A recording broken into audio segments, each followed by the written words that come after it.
नमस्कार, आपण पाहत आहात लोकांक्षा न्यूज। नमस्कार।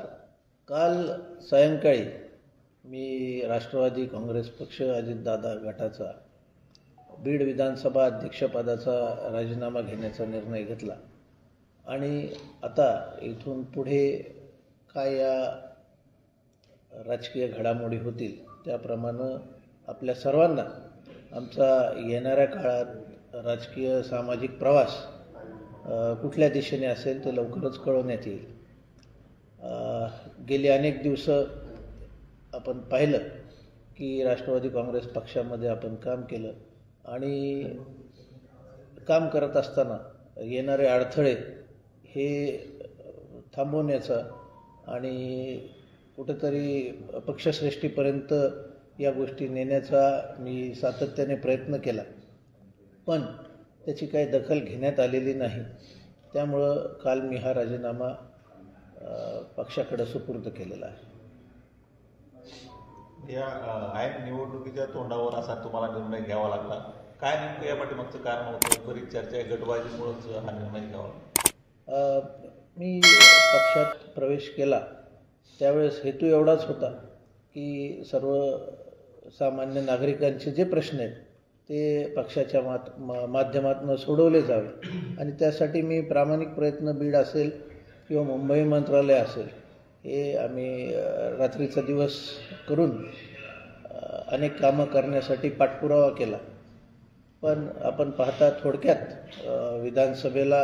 गत विधानसभेला या ठिकाणी बीडला पराभव झाला आणि पराभव झाल्यापासून पक्षांतर्गत जे विरोधक आहेत ते एक प्रकारची खेळी करू लागले आणि पक्षात आपल्याला काही स्थान ठेवायचं नाही अशा हेतूने पक्षातलेच लोक काम करायला लागले आणि ही गोष्ट वारंवार मी पक्षश्रेष्ठींच्या पर्यंत पोहोचवली, पण त्याची कुठं दखल घेण्यात आली नाही आणि असं वाटू लागलं की हे सगळं कटकारस्थान चालू आहे। त्यामुळं काल हा निर्णय घेण्यात आला। भाई, आपण पाहतोय की वेळ खूप कमी आहे, अजूनही निर्णय काहीच झालेला नाही। पुढचा कार्यकर्ते संभ्रमात आहेत। आता उद्या 3 वाजेपर्यंत शेवटची वेळ आहे। मला माहिती वेळ झालेला आहे आणि उद्याची वेळ, पण वेळेत निर्णय घेणं याला महत्त्व असतं याची सुद्धा कल्पना असल्यामुळे आमचा निर्णय जो काही आहे तो आम्ही लवकरात लवकर जाहीर करू। भैया, या गटबाजी पाठीमागं कोण आहे आणि काय नेमकं कारण घडलं की तुम्हाला थेट निर्णय घ्यावा लागला? कारण आपण जर पाहिलं तर लोकसभेत जवळपास 74,000 महायुतीचा उमेदवार मागे होता, ती सगळी लीड तोडून तुम्ही केवळ 5,000 तुमचा पराभव झाला, त्यानंतरही तुम्हाला राष्ट्रवादी काँग्रेस सोडण्याची वेळ आली, काय कारण?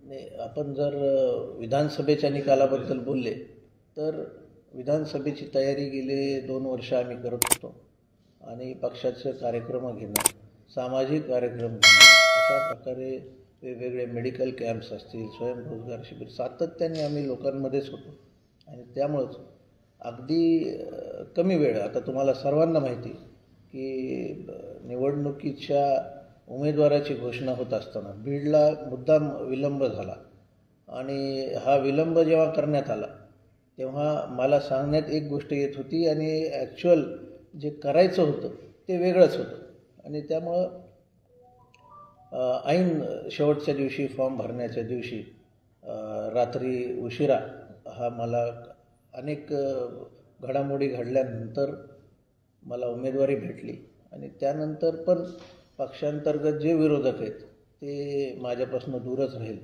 आणि शेवटच्या 2-4 दिवसात हे लोक खरं तर काम करतोय असं त्यांनी दाखवलं, पण कधीच ते मनातून माझ्यासोबत नव्हते। मात्र एकंदरीत जर बघितलं तर तुमची बैठक देखील झाली नगरपालिका निवडणुकीच्या अनुषंगाने, पक्ष श्रेष्ठ देखील त्या ठिकाणी होते, सगळ्यांचा निर्णय देखील ठरला होता, पण नेमकं 2 दिवसामध्ये असं काय झालं आणि जास्त हस्तक्षेप वाढला त्यामुळे आज हा निर्णय? नाही, मला जे सांगण्यात आलं होतं निवडणुकीच्या अनुषंगानं की तुम्हाला एवढं जबाबदारी असेल तर त्याप्रमाणे माझी तयारी होती आणि आपण बघताय सातत्याने बीड शहराच्या हद्दीमध्ये अनेक ठिकाणी सामाजिक कार्यक्रम असतील, इतर कार्यक्रम असतील, आम्ही त्या ठिकाणी प्रत्येक सुखदुःखात असतो आणि विकासाचे काम करणं, ते दर्जेदार करणं हे आमचा सततचा पाठपुरावा चालू असतो. पण निवडणुकीत ज्यावेळेस बोलणी चालू होती त्यावेळेस बोललं एक जायचं आणि व्हायचं एक, आणि कुठंच सुस्पष्टता नव्हती. आणि त्यामुळं मी पण संभ्रमात होतो की एवढी निवडणूक जवळ आली तरी काय आम्हाला विचारणा होत नाही, काय धोरण काय पार्टीचं ते कळत नाही. आणि हळूहळू असं मला जाणवू लागलं की हे सगळं एक षडयंत्र आहे. त्यामुळे याच्यातून बाहेर पडण्याचा मी निर्णय घेतला. मात्र नेमकं बीड नगरपालिकेत सूत्र कुठून हलत आहेत आणि ज्यामुळे तुम्हाला हा निर्णय घ्यावा?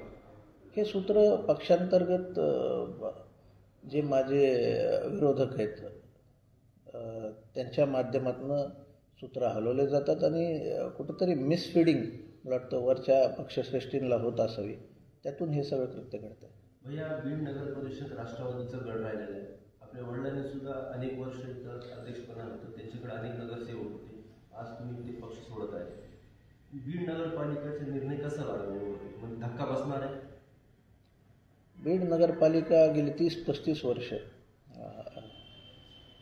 जसं मला कळतं आहे तसं मी बघतोय लहानपणापासून पूर्वीची काँग्रेस असेल किंवा मग नंतर राष्ट्रवादी काँग्रेस असेल, ही सातत्याने निकाल हा आपण त्या बाजूने लावलेला आहे आणि भरभरून साथ ह्याला बीडकरांनी सुद्धा दिलेली आहे. मधला 2-2.5 वर्षाचा कारभार वगळता जेव्हा नगरपालिका विरोधात गेली, सातत्याने नगरपालिकेचं जे राजकारण आहे ते डॉक्टर भारतभूषण क्षीरसागर माझे वडील यांच्या अवतीभोवती फिरलेलं आहे. आणि एवढ्या चांगल्या रीतीने काम केलं, सातत्याने काम केलं, नेहमी लोकांमध्ये राहिले. त्यामुळं लोकांनीसुद्धा त्यांना कायम सत्तेची संधी दिली. आणि मला वाटतं एवढं सगळं अनुभवी कार्यकर्ते, नगरसेवक, हा शहराचा सगळं संच असतानासुद्धा पक्ष असं काहीतरी वेगळ्या मार्गाने चालतं आहे ही मला जाणीव होत होती. आणि म्हणून हा निर्णय घेण्यात आला.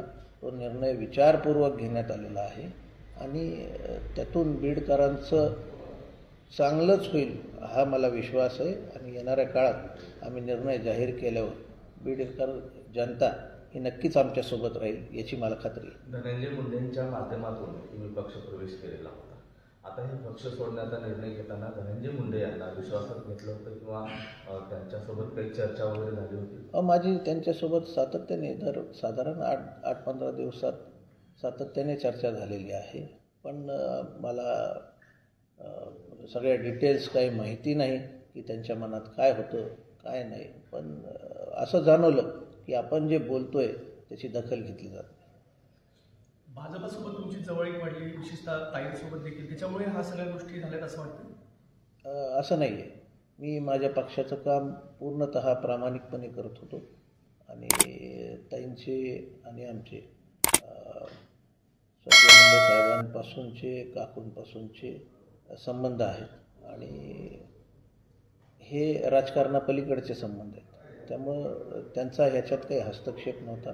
पण या ठिकाणी बीडमध्ये जेव्हा खूप विरोध व्हायला लागला मला आणि विनाकारण विरोध व्हायला लागला, सातत्याने आमच्या कार्यकर्त्यांची, आमच्या ज्येष्ठ नगरसेवक असतील, माजी नगरसेवक ज्यांनी 3-3, 4-4, 5-5 टर्म केल्यात, ह्या सगळ्याची दखल घेत नव्हते. पदाधिकारी पक्षाचे नेमताना मला कुठंच विश्वासात घेतलं जात नव्हतं. ह्या सगळ्या ज्या गोष्टी आहेत त्या मी आणि माझे सर्व सहकारी हे पाहत होतो. आम्ही अनेक वेळा ह्या गोष्टी पक्षामध्ये पक्षाच्या ज्येष्ठांपर्यंत बोललो. पण कुठंतरी यांना आपल्याला बाहेरच टाकायचं आहे अशी जाणीव या पक्षात होत होती. अमरसिंग पंडितांच्या फॅन क्लब फेसबुकवरती एक पोस्ट आली, आम्ही तो बच्चा आहे, ज्यांना मी शिकवलं त्यांच्याकडून हा शिकतोय, अशा पद्धतीचं एक वक्तव्य त्यांनी केलेलं आहे. मात्र त्याच्यात तुमचं नाव घेतलं नाही, थेट इशारा दिला.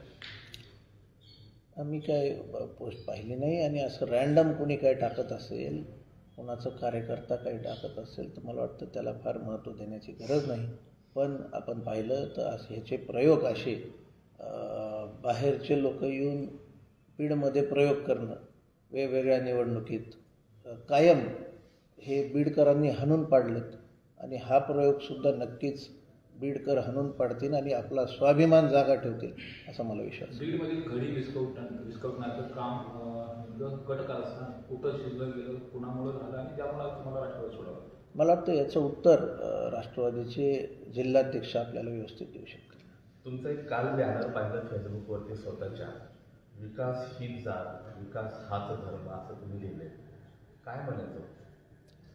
आम्ही कायम लोकांना सोबत घेणं, सर्व समाजाचे लोक एकत्रित करणं यावर भर दिलेला आहे समाजकारणात आणि राजकारणात. आणि हे करताना आम्हाला जर आमच्या पक्षाकडनंच अडथळा येत असेल आणि मला ऐन निवडणुकीपर्यंत विरोधकांपेक्षा पक्षातल्याच लोकांकडून अडचणी असतील आणि त्यांनाच मला भांडावं लागत असेल तर मला वाटतं कुठंतरी एक अस्वस्थता त्या ठिकाणी होती आणि त्यातून बाहेर पडणं हे मला आणि माझ्या सहकाऱ्यांना अत्यंत महत्त्वाचं होतं. 2 वर्षापासून बीड शहर, बीड जिल्हा सामाजिकरित्या अस्वस्थ आहे. तुमच्या कालच्या त्या कमेंटमधून तुमची अस्वस्थता बाहेर पडते. कोणत्या कमेंटमधून? जे तुम्ही सांगितलं की इथं जातीवाद पेरला जातोय, विकासाकडे महत्त्व दिलं जात नाही. बीड जिल्ह्यात ज्या 2-3 वर्षात घडामोडी झाल्यात त्यामुळं सामाजिक आणि राजकीय या दृष्ट्या जो सलोखा आहे तो बिघडलेलाच आहे आणि तो सुधारवण्याचा प्रयत्न हा केला पाहिजे. पण काही मंडळी हे सुधारू देत नाहीत आणि त्यांना वाटतं बीड हे कायम जळत राहावं, त्यामुळं अशा प्रकारच्या गोष्टी झाल्यात. मला वाटतं बीडकर आता हे सगळं जाणून घेतलेलं आहे त्यांनीसुद्धा आणि आपल्याला कुठेतरी बीडमध्ये विकासाच्या मार्गावर जर जायचं आहे तर सर्व समाजाला सोबत घेऊन पुढं जावं लागेल. आणि हे करत असताना आपण माझं तर स्पष्ट मत आहे की समाज सगळे एकत्रित आणणं आणि ज्या काही आज घडामोडी चालू आहेत त्यातून असं दिसतंय की काही लोक एकत्रित आणण्याचा प्रयत्न करतात पण काही लोक त्याला कुठंतरी लोकांमध्ये वादविवाद हे सातत्याने राहावं आणि एकमेकापासून एक दुरावा मनाचा असावा ह्यासाठी प्रयत्न करतात. पण आपल्याला आपलं राजकारण हे समाजकारण सर्वांना सोबत घेऊन जाण्याचं आहे. त्यामुळं या गोष्टी मला काय पटत नाही. अजितदादा हे पालकमंत्री आहेत आणि पालकमंत्री असताना पालकाकडे ज्यावेळेस तक्रारी मांडल्या तर त्यांच्याकडून काही रिस्पॉन्स मिळाला का? तर गेल्या 1-1.5 वर्ष झालं सरकार सत्तेमध्ये आले आणि तुम्ही देखील त्यांच्यासोबत अनेक बैठकीला देखील पाहायला मिळालं. म्हणजे सगळं शिजत होतं, सगळं कट रचला जात होतं. तो पालकमंत्र्यांच्या कानावर घातला होता कारण पालकमंत्र्यांची काय प्रतिक्रिया? वारंवार ह्या गोष्टी या प्रदेशाध्यक्ष असतील, पालकमंत्री आदरणीय दादा असतील यांच्यापर्यंत मी पोहोचवल्या पण त्याची दखल कुठे घेतली जात नव्हती. आपण नेहमी आपल्या वडीलधारी असतील त्यांना बोलतो आणि सांगतो पण जसं त्यांच्याकडनं रिस्पॉन्स पाहिजे की काय होतं आहे काय नाही, तुम्ही या बसा मी सांगतो, अशा प्रकारची दखल कुठंच घेण्यात आली नाही. फक्त मला तेवढ्यापुरतं बोलणं आणि खाली कटकारस्थान चालू देणं हा प्रकार चालू. पालक म्हणून अपयशी झालेत का? आता ते तुम्ही ॲसेस करा कोण कसं झालेलं आहे. मला वाटतं मला त्या पक्षात काही काम करण्याची संधी, मोकळं काम करण्याची संधी भेटत नव्हती त्यामुळं मी त्यातून बाहेर पडलो. भैया तुम्ही सांगताय एकीकडे मला निर्णय प्रक्रियेत सामावून घेतलं जात नव्हतं, दुसरीकडे अशी चर्चा आहे काही पक्षातील पदाधिकारी देखील हे बोलून दाखवतात की डॉक्टर योगेश क्षीरसागर यांनीच हट्ट केला मला अमुक एवढ्या जागा पाहिजेत आणि मी तेवढ्या जागा लढवणार असं प्रस्ताव पक्षश्रेष्ठींसमोर ठेवले आणि मग त्यानंतरच हा निर्णय घ्यावा लागला असं चित्र रंगवलं जाते. काय नेमकं सत्य यावर? जेव्हा बीड नगरपालिका गेली सातत्याने ही बीडकर आमच्यावर विश्वास ठेवत आहेत तर साहजिक आहे की आमचे कार्यकर्ते माजी नगरसेवक आणि इच्छुकांची संख्या ही आमच्याकडे जास्त असते आणि कुठंतरी एक नेतृत्व हे पाहिजे असतं. हे असं 10 गटात जर विभागलेलं असलं आणि त्याला नेतृत्वहीन जर युनिट असलं तर ह्या युनिटला मतदार पसंती देत नसतात. आणि माझं पक्षाकडं सातत्याने हीच मागणी होती की कुणातरी एकाकडं तुम्ही नेतृत्व द्या आणि त्याला लीड करायला लावा जेणेकरून आपण ही निवडणूक किंवा येणाऱ्या कुठल्याही निवडणुका त्या आपण सामोरं जाऊ आणि ती मीच असावं असंही नाही. कोणाकडं तरी नेतृत्व दिलं पाहिजे आणि कुणावर तरी विश्वास आपण पक्षश्रेष्ठींनी दाखवला तरच पक्षातील इतर कार्यकर्ते आणि जनतेतसुद्धा तसा मेसेज जाईल. पण असं कुठं होताना दिसत नव्हतं. क्षीरसागर कुटुंबाने या अगोदर राष्ट्रवादी सोडताना देखील कारणं सांगितली की माझे आमदार माझे मंत्री देवेंद्र क्षीरसागर असतील, बरोबर तुमचे वडील डॉक्टर क्षीरसागर असतील, तर त्यावेळेस ही कारणं सांगितली, तीच कारणं पुन्हा रिपीट झालीत का? नाही, मला वाटतं पक्षांतर्गत विरोध हा माझ्यासाठी मुख्य मुद्दा होता आणि त्याला मला सातत्याने तिथं डावललं जाणं आणि या सगळ्या गोष्टी पक्षश्रेष्ठींपर्यंत पोहोचवल्या तरी त्याची दखल न घेणं हाच मुख्य मुद्दा यावेळेस होता. मागे अनेक प्रॉब्लेम असू शकतात, पण आता वेळ कमी असल्यामुळं मला पुढचा निर्णय घेऊन हे आता लोकांमध्ये जायचं. तुमच्या अनेक सोशल मीडियावरचे जे काही फॉलोअर्स आहेत त्यांच्याकडून आता कसं पंकजताई म्हणतील तसं असं म्हणून तुमचे फोटो व्हायरल होतात. त्याला जोडून एक प्रश्न आहे. नगरपालिकेसाठी तुम्ही भाजपासोबत हातमिळवणी करताय. शेवटचा एकच दिवस बाकी आहे, त्याच्यामुळे कधी योगेश क्षीरसागरांची भूमिका स्पष्ट होईल? बीडचे सामाजिक समीकरण आणि राजकारण पाहता मी अशी भूमिका घेतली होती की आपण एक महायुती किंवा आघाडी करावी, जेणेकरून आपले नगराध्यक्षाचे पदाचे जे कॅन्डिडेट आहेत ते चांगल्या मताने निवडून येतील, तिथं कुठं रिस्क राहणार नाही. आणि त्यामुळंच मी पक्षातील लोकांना आणि इतर पक्षातील लोकांनासुद्धा या गोष्टीत बोललो आणि त्या पद्धतीने आम्हाला पुढं जायचं होतं.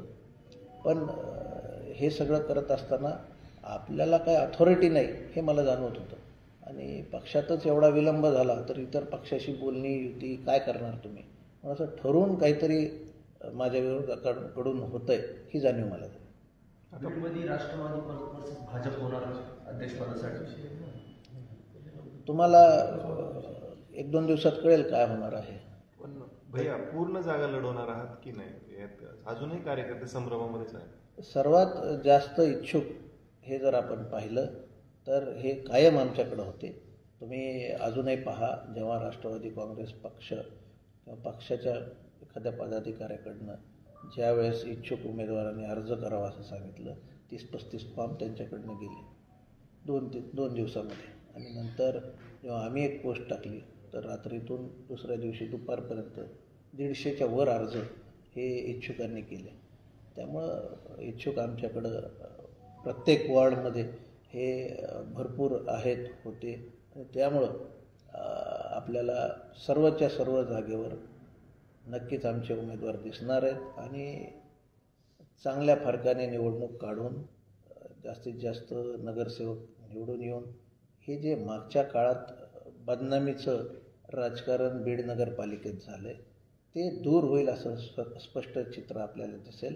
आणि मी पहिल्या मीटिंगमध्ये कार्यकर्ते बैठकीत जसं सांगितलं तसं 50% फ्रेश चेहरे हा देण्याचा आमचा प्रयत्न राहील. या आपण जर बघितलं तर राष्ट्रवादी काँग्रेस ही काही दिवसापूर्वी एक संघ आणि एकजुटीने काम करताना दिसायची जिल्ह्यात सगळीकडं, परंतु आता नगरपालिका विधानसभा निवडणुकीनंतर वेगवेगळे मतदारसंघात वेगवेगळे गट पडले आणि मग त्यामुळे कुठेतरी पक्षाला फटका बसतो असं दिसते. कारण आता कालच प्रकाश सोळंके यांनी थेट धनंजय मुंडेवर आरोप केले, तर गेवराईमधूनही असे काही संकेत मिळालेत आणि स्वतः धनंजय मुंडे यांनी देखील काही वक्तव्य केले होते.